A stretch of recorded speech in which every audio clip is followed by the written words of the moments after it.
Good morning, y'all. 1 second, I'm setting up my tracking real quick. Good morning, everybody. How's everybody doing today? Welcome in. Welcome into the Democratic People's Republic of the Populace. I'm your democratically elected Prime Bimbo Peoples. How is everybody doing today? It's a wonderful Sunday, sleepy Sunday morning here in the Democratic People's Republic. It is a nice, cool mid-70s, mid-humidity. We are cozy. We are in our zone. Hopefully everybody is also cozy and in their zone. Let me turn down the music a little bit and lock the fuck in. Hi. How's everybody doing today? Hi. See if my hand track's working. Yay! Hi, how's everybody doing?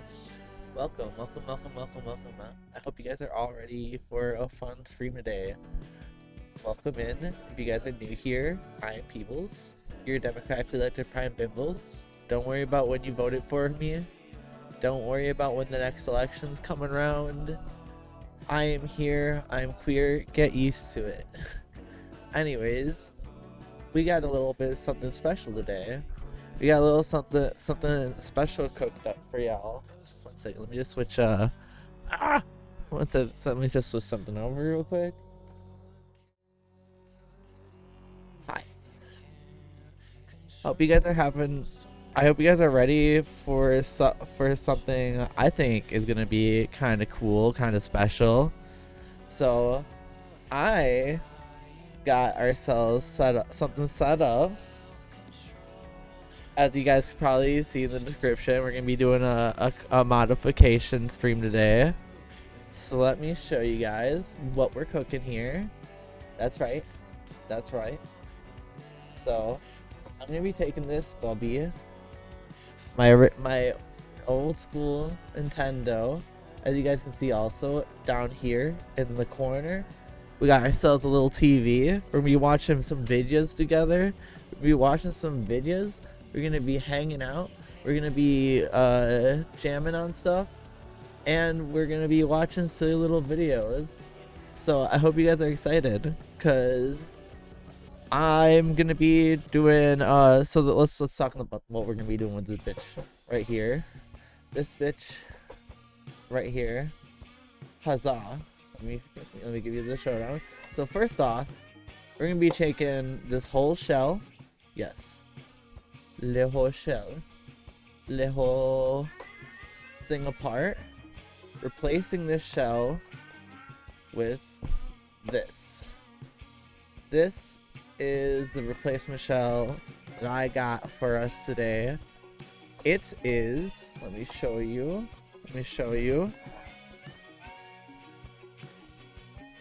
Try and give you guys a money shot. I need to get this out of the way.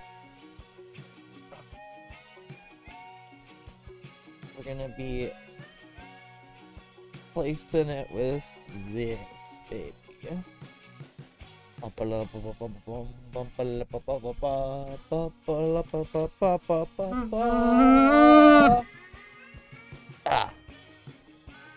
got this atomic purple see-through shell. What? As you can see, I already kind of got some smudges on it. I might clean those off before we throw this one on, because I touched it with my hands before. That's part of why I got the gloves, because I was just like, I want to make sure I don't leave smudges on the inside of the shell. But it's got all of our parts here. They're all translucent purple.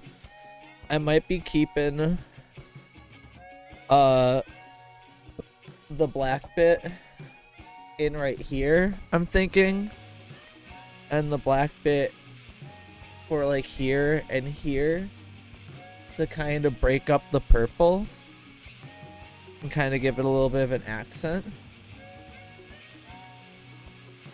Let me also see what all the other parts are here. Oh, okay, so it's got the purple buttons.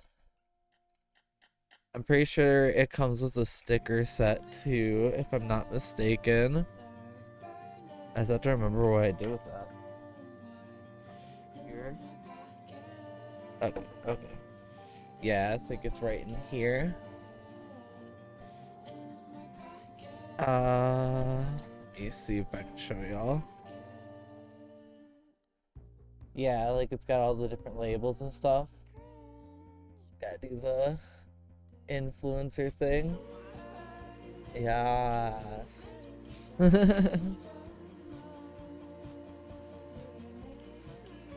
So we're gonna be quantifying our there's the power and reset buttons. Why my pocket? Do you wanna be in my pocket? Oh, I love this song by Feeble Little Horse. It's got like a very Kimya Dawson vibe. If you guys don't know who Kimya Dawson is, if you've ever seen the movie Juno, she like does most of like those folky like the folk punk songs that you hear in that movie. She's got really quirky lyricism. Yeah, and so it comes with like two options of colors for the power and reset. There's like a red and a silver version. Okay, I think it's also the same with like the Nintendo logo. So we can kind of like decide if we want to go with like the red text logos or if we want to go with the silver one. Okay. I might have to take off the gloves when I do that part.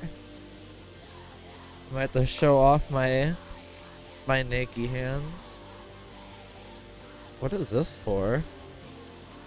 It came with a 3M stick?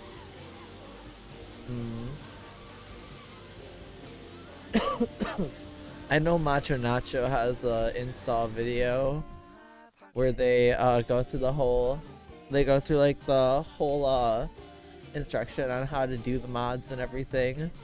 So I might watch a little bit of that at some point if I get like nervous or something, because they literally do a shell swap and the Nintendrawr install. So I'll show you guys what the Nintendrawr is. So the Nintendrawr is a solution for let me switch over again to this. So the Nintendrawr here. This is a solution that the team over at Rocker Gaming has made using 3D printing, and it looks really, really nice. They have a custom PCB board, and instead of making it like the CER style loader like this one has, let me bring this out. See, this one has this thingy, which you press down, put in, you put it in like that. So this essentially changes that up, makes it a much more reliable contactor system, and also gives you region unlocking too via a chip that like is like designed for multiple regions. But so that way you just plug it in like this, and then it has a little bit of a little flex cable and some give, and then it catches there, and then you just easy pop it out. So it's just kind of like an extra little doohickey to give you a much more reliable connection, give you a region unlock, and solve a problem that has been like a common issue with the Nintendo for a really long time. So yeah, that's a bit of what we're gonna be doing today. Well, I get this all set up. I'm gonna get the video set up for our little mini screen here. I'll pause our music in a sec. Isn't the song so chill? I really love the band Turnstile. They're a lot of fun. Definitely, oh my god, it's definitely one of my favorite bands. Oh, looking for the big time, but not get to heaven, will I know? Boy, you got a long way to go. Underwater. You got the season, so. Where the heckaroonie? Sorry, I'm having a hard time. I have so many sources on this screen. It's a little bit of a nightmare to navigate. I had it switched all set up before. Okay, there we go. Where?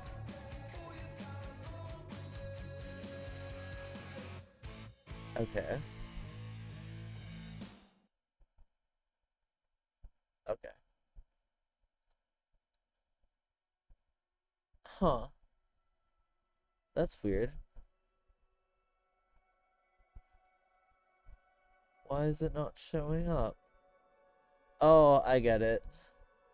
Womp womp. I fucked up. I fucked up my nesting. That's my bad. Now one thing I gotta fix.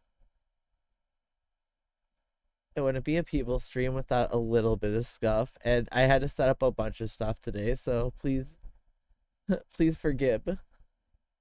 Please forgive.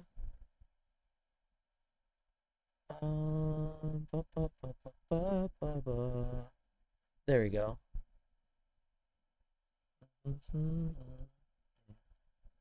Gamer's wet dream. A headset that kills you if you die in game. The first video on our list is my diddle thing. While I get set up, I'll zoom down over here. Alright, now if we do a little bit of research together. Alrighty. First things first, we gotta take apart the old You'll Nintendo. find someone already did this. The creator of Oculus Rift apparently made it. But did he really? All I can find is this one concept art looking image, which has these rods with nothing in them and no mechanism to fire them. And also, he is still here. So if he did make it, it didn't work that well. But I'm not going to trash talk him too much. I've recently learned to hold my tongue. So I'm just going to Gotta get my pretty pink tools real quick. Spiking I get to work on a project while I did a thing works on a project. Similar to the concept. Crazy. Oh, that's actually huge for me. And immediately came across my first problem. This switch. Once I fixed that, I found my second. Pneumatic cylinders at this bore and length ain't gonna get through rubber, let alone a skull. For some reason, I thought they would work, like in No Country for Old Man. No matter how thin I make the spike or the skull, they just don't work. Blank rails. But since I already bought some pneumatic cylinders and I like the aesthetic of having air hoses poking out everywhere, I'm going to use them to hit the rounds. And the little ones don't work, so I decided instead of just trying this perfectly fine bigger one here, I would just make my own, which shoots this round bar into this round, which nicely clips into the end.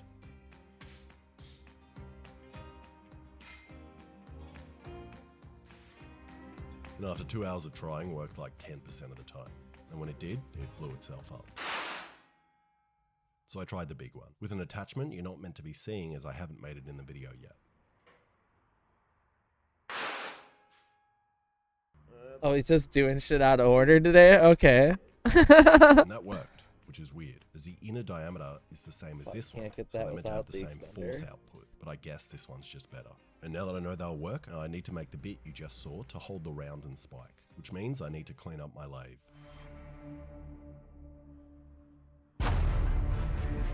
And turn down this pipe to dock perfectly inside this pipe. And for the barrel, I've made the mistake in the past of using mild steel, which is not the best, as it's mild, and stretches under extreme forces. So I got this stuff, 4140 steel, which is extremely tough and very hard to work with. But what I found helps is jazz and lubricant, which covers up the sound of you ruining your carbide bits. Oh no, I might be in trouble. While making projects like this, I often find myself frustrated that not a single manufacturer in Sydney makes a pipe. If I can't use this to get in here. But there probably is a reason for that. We gotta find something that I can use. Now I just need another docking hole for the spike. Jeez. I also reckon I need an exhaust port, an access hole in the side here. Alright. Because if I don't make this, if the round backfires, all the gas is going to shoot the pneumatic cylinder in the opposite direction. I'll be right back. Alright, now I need to work out how to attach this to that. And what I think would work really well is some of the ugliest welds you've ever seen on this nut, which will allow me to screw this bit on. And for the firing pin, the easiest thing I could think of was just to put a weld blob on top and then grind that into a sharp point, which is actually exactly how the Australian Army produces their weapons. Now I just need one more, and to save me the trouble, I just bought one off Amazon. Now I need my headset, and this Oculus Rift has been with my family for generations. My grandfather used it on the boat while migrating to Australia and passed his time in the rough wavy seas by watching VR porn, and I've been using it ever since. And to attach the spiking rods, I just put some PVC pipes on some flanges and painted them black, and then also spray painted the pneumatic rods, and luckily ran out of paint just in time before I get cancelled. And these fit nicely.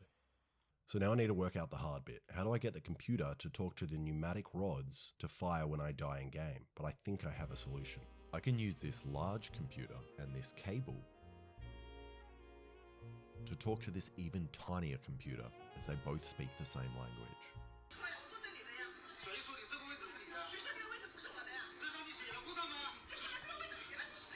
So I'm just going to attach this solenoid which opens the air with a relay, but I have a problem. This solenoid runs on 12 volts, but the Arduino only produces 5 volts, so I need to stick a 12 volt power supply in here as well somehow. And I really don't know why no one produces a 5 volt solenoid. I haven't looked if they have, but I'm still really annoyed I don't have one. Also, I need to do some coding. If command equals 1 in commas, which is a little above my pay grade. But I did manage to have a pretty productive conversation with my boss.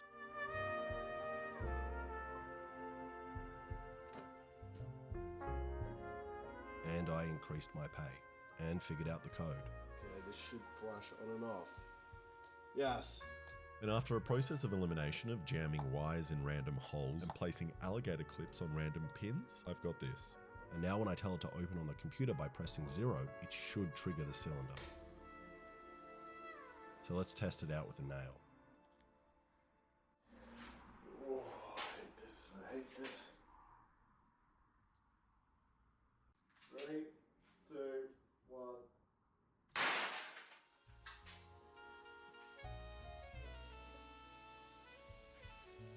Holy shit. And even though I remembered to put an exhaust port on the metal pipe, I forgot to put it on the headset and blew it up. But it works, and drove the nail into the mannequin's head, but not that deep. And I think that's because my firing pin is too aggressive and breaks the round, letting a lot of gas escape out the back, hence the pipe exploding. And the pipe exploding is something I really should have planned more for. Same with my life, although my online business was easy to run and more organized. But I can with the sponsor of today's video, Odoo. Thanks to Odoo, you've got an all-in-one management software platform that simplifies day-to-day management of any business. With their suite of applications, you can track project progress, deadlines, budget, resources, and collaborate in real time. Focusing on Odoo's CRM application, it is a comprehensive, customer-centric tool that helps you manage all your business needs. With it, you can easily track your leads, manage communication with clients, get accurate forecasts, and close those money-making sales. Jerry, yeah, close that deal right now.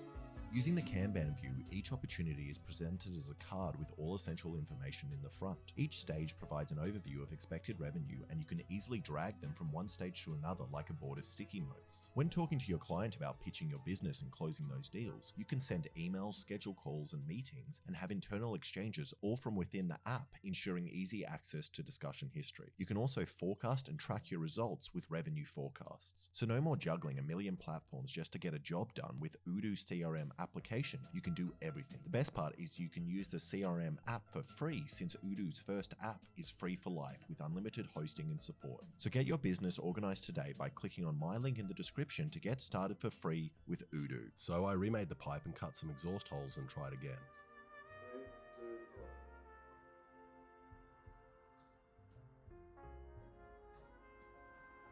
1. I love doing projects that involve coding, because when stuff doesn't work, I can just blame it on the code and not the fact that I'm bad at making the other things. 3, 2, 1. And the shell still blew out the back, but at least the pipe didn't blow up. So I'm going to move on. Didn't explode. Then I just strapped the solenoid to the back, but didn't leave enough room for the hose fitting. And I should just move it, but I could also just... And now, because I'm using 2 pneumatic pistons, I think normally you would use 2 solenoids, but I'm saving this one for a very special occasion. So instead, I'm just going to use a splitter on the air pipe, but I don't have the correct size pipe, so I need to cut one of my own. And now this looks awesome and really sinister, like something out of the Matrix. Speaking of which, red pipes or blue pipes? I think blue looks better. Okay, now it's time to test it with both rounds and nails.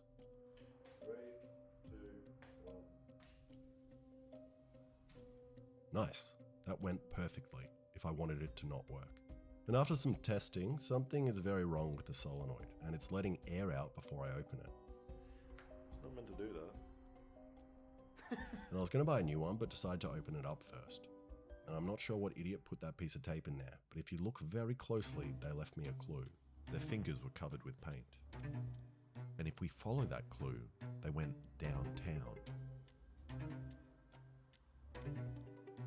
where their trail was starting to run out. But luckily they stocked up on more paint before heading east and getting into an altercation with a gang, where they seemed to limp off, injured. But that's where my investigation went cold, as they ditched their fingers at the scene of the crime. So I took the tape out and tried again with 2 rounds and 2 nails. And they both fired, but that's weird, I can't see the nails. So either they travelled all the way through the head, or I purposely forgot to put them in, as I want you to wait till the end of the video to see what they do to a watermelon. But also the reduced pressure from the 2 pipes now strikes the round with the perfect power, and they don't break out the back anymore. Now, if you're smart, you'll realise I still haven't addressed the telling the computer to fire these when I die in game. And that's because I'm an idiot, and I would rather put on this headset than attempt proper coding. So I need someone that knows about coding and bullets.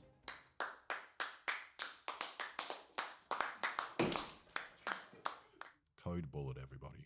Hello, I'm Code Bullet, and I've been tasked to write a program that can tell when we die in Minesweeper. Alright, now you're gonna need to pay attention, this gets complicated. We look at this pixel here, and if it's yellow, we're alive. And if it's black, we're dead. That's it. That's the whole program. It's honestly super embarrassing that Alex needed help with this. It's literally looking at a single pixel. And I have no idea what that man just said, but let's see if the program works. I just copy-pasted your code into ChatGPT and said, do this in Python. Okay. And we'll see what happens. And the first problem we ran into was that we couldn't click on the specific pixel on the smiley face that alerts the code on when we die in game. But we managed to shrink the size of the mouse, which worked. If we die... So we should hear a click, right? Well, There's no blank rounds. Oh, okay. I don't want to get covered in watermelon, dude. No, it's not. And that click means it's time to play my favorite Cambodian child simulator game, Minesweeper.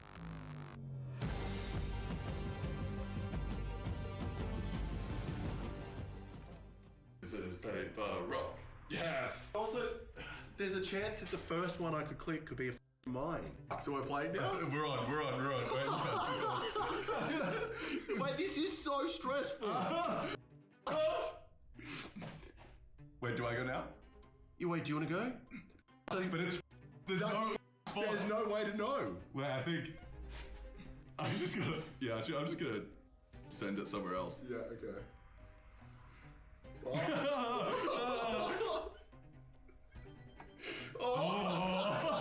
not helpful at all. But, I mean, technically I know that only one of these, so I have a 1 in. Oh, I'm just gonna click elsewhere, don't I? You gonna what? I'm just gonna click elsewhere. Yeah. I hate this so much. I hate this.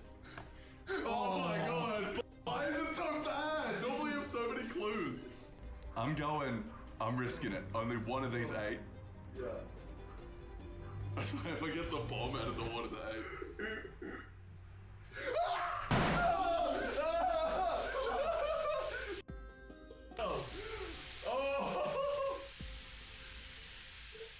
And only one of the rounds went off, and it almost went through the watermelon. But again, it's because the round backfired. So we loaded up and tried again. Alright, I'm gonna give us a better start than you did. Please. You're looking at it way too much. Where are we thinking? Alright, you're right. You get the bomb the first go. Just shoot. Come on! No, it's a again! This is a really bad game to play with this headset. This game sucks. Yeah. The graphics are terrible. Honestly. Oh, yes! Oh, yeah! That's how we do it. Okay, we're fine. Yes. I just need to remember to click the right one. Yeah. Now will be... Okay, 1, which means this one is right? This one is also should be right. Okay. That's clear. It's clear. Right, turn around. I got to. Wow. Yeah. Oh, misclick would have killed me. And both rounds went off that time, and in the slow-mo you can see both nails flying straight through the watermelon and through the plywood sheet, which means this headset definitely does its job. And I did the calculations and they traveled 45 centimeters in 2 frames at 240 frames a second, which means they were coming out at 200 k's an hour even after passing through the watermelon. And it also works too well, and that's the problem with building things like this. I can't actually use them and try them on myself and feel the fear. So we're going to do it with these TENS units. Oh, yes, it does. And the building is even simpler. All I've done is hook up this button to the relay, and then Code Bullet changed the code to recognize damage in Minecraft. Then I somehow convinced Martin Cedo Pants, Code Bullet, and Boy Boy to play everyone's favorite Sudanese child simulator game, Minecraft.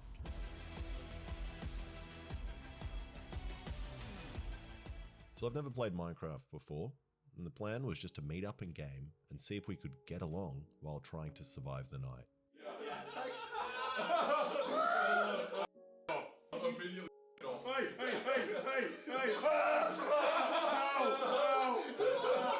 Already? We just started! Okay. Middle, and we have to, let's make something nice. Let's stay the away from me. Get the fuck away Get the from me! fuck away from me.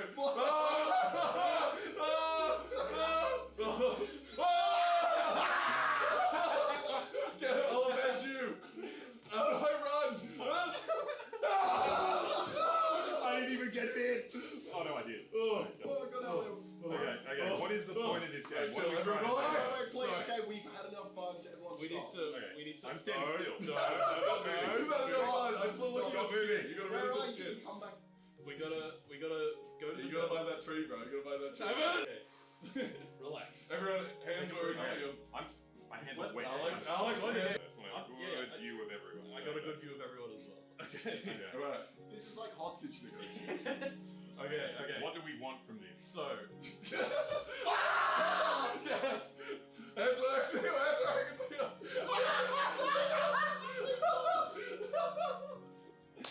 And once we realized hitting each other wasn't actually that fun and just hurt, we started to work together and built the best house you've ever seen. Hey, there's a zombie over here. Oh, cool. This Get is the fuck away from me. Let's get it. You on my property? Hey, if I put Yeah. something down on the wrong spot, I pick it up. Can they hit us? oh, beat him up. I can hear them. Ah! No, stop! Get in the house, get in the house! Okay, we're safe. Wait. Wait, let me in. Stay in the house, stay in So the dark house. is once you take Once you damage. take one hit of damage, you're Oh, what the f***? It's a sheep. done. If you hold shift. Wait, how high do we need to build this now? We can I don't want to we can respawn, swap. bro. I think I'm gonna wait till morning. Hey! No! How the f do you get in? Holy sh! Hold on. We did a Jump door. on that. We did a door.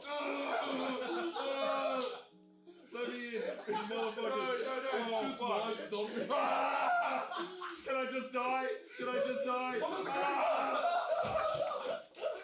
Oh. How come it takes so many hits to die? Let me in the f***ing house. You gotta jump. And then we hit each other a little bit more before finally working out how to get underground, where I walked into lava immediately. I want Pretty one of useful, those. huh? Crazy. An electricity-proof shield. Yeah, I can make you one if you want. No. Why? Oh no! Jump in the water! Jump in the water!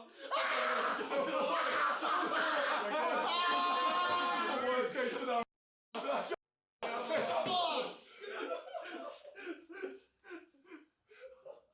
And that was another horrible idea and worked well, but we all have burnt arms now. Big thanks to Code Bullet, Boy Boy, and Martin Cedo Pants, who also uploaded a full video of us playing Minecraft. And also, if there are any people watching that are currently building a torture dungeon and want another device, I'll sell you this for $78.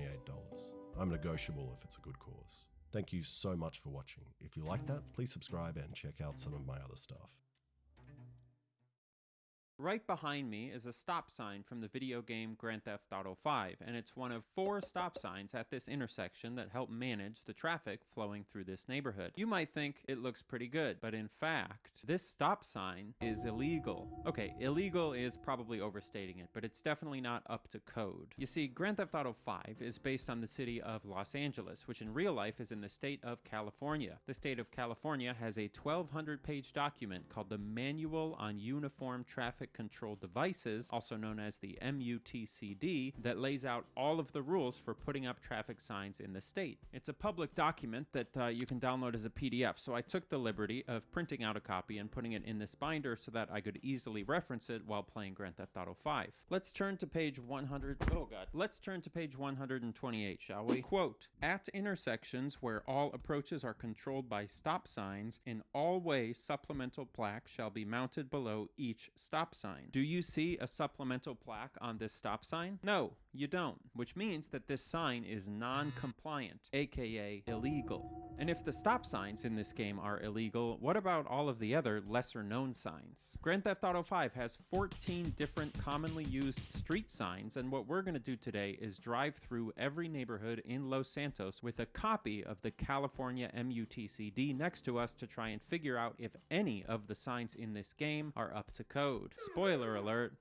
Like I said, we've got 14 different street signs to look at today, and of those 14 signs, 9 of them are considered regulatory signs, meaning that you have to do what they say or else you're breaking the law, and 6 of them are considered warning signs, meaning they provide useful information to the driver but don't actually compel the driver to do anything. We're going to start by looking at all of the regulatory signs, which includes the most popular sign of all, the stop sign. Regulatory 1-1, also known as the stop sign, is the very first regulatory sign listed in the entire MUTCD, and for good reason. It's probably the most iconic traffic sign in the world, and anyone who's ever driven a car has interacted with one many thousands of times, hopefully. Despite what we saw at the beginning of the video, the stop signs in GTA 5 are actually pretty good, especially compared to some of the insane signage mistakes that we're going to look at later. They're generally placed within 50 feet of the start of the relevant intersection, always on the right-hand side, and as close to practical to the intersection without sacrificing visibility. Those are really the main rules when placing a stop sign. There are a few exceptions to this though, like these insane stop signs that just face out into the street, providing no help to anybody, or this stop sign that's blocked by a utility pole, making it hard to see, and the worst stop sign mistake I found, a stop sign at an intersection that also has a stoplight at it, which would be incredibly confusing if you came across it in real life. You think you could get a traffic ticket if you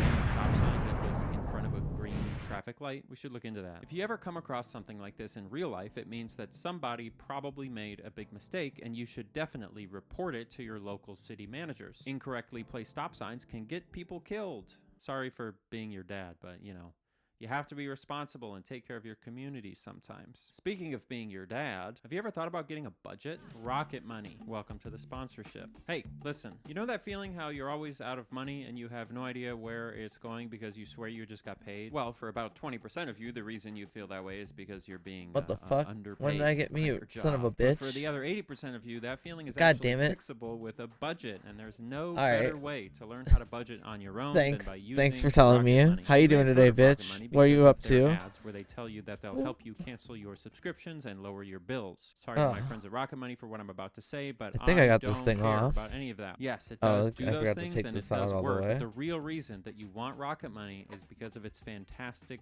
budgeting features. All right, if cool. you Got use this Rocket shit Money out. correctly, you will never I will not be sitting needing around that anxious about anymore. not having any money and not knowing why. You will All no longer right. feel like your So that's financial what life this is thing out of looks your like control. You'll be when you able to take see it issues apart. before they happen, Clickety plan for clack. them, and Clickety ultimately clack. be more intentional Clickety about clack. the It's money always you something I do say, have. quality Doesn't that sound great? streamer. I I'm would good, by not the be way. the amazing, successful, Glad to hear it. Glad to incredible hear it. YouTuber that I am But, today um, without a budgeting app by my side. So if you want to give it a try to save more and spend less, join the over I think 5 million I just need to members take using out Rocket Money those today. Go to screws, pull it out, rocketmoney.com/EddieAustin or and click the link in the then description to I know get I just have to started like for pull free. this Now, whole thing let's off take a look of at the like rest the of the board once I get it regulatory out. signs in Grand Theft Auto 5. The second Ah. most common regulatory sign you'll I'm doing find in I'm this